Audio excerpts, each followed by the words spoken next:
The year is 1850. Imagine you're rushing to board a train in a freezing Russian winter. Just as you climb onto the train, as it's slowly moving off, one of your gloves falls off your hand and onto the tracks under the train. You've got to get to Poland for an important meeting, and you need to catch this train. But to travel hundreds of miles in an unheated train in the middle of a winter like this, with just one glove, is no joke. What do? Miss the train and get the glove, or miss the glove and get the train? Well, I'll tell you what Rabbi Yisrael Salanter did. He took off his other glove and threw it under the train, so that the person who found the gloves would at least have something useful. From where does a sensitivity like that come? At first glance, Judaism seems like an ocean of do's and don'ts. Don't do this now, but don't do it tomorrow. Don't go in here if you're a Kohen, a priest, but you can go in there if you're Yisrael. You can eat bread today, but you can't eat it tomorrow.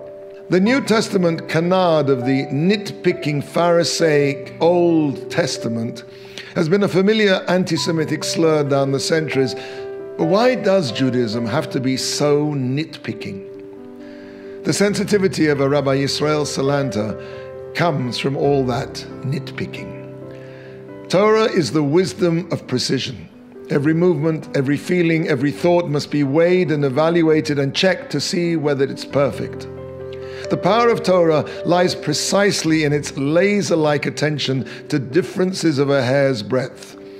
When a person trains himself to recognize hair's breadth differences in the physical world, the hair's breadth difference between a Sefer Torah that's kosher and one that's pasul, unfit, between an idea that's logically consistent and one that's distorted, he creates within himself a sensitivity to recognize the subtle flaws in his own character.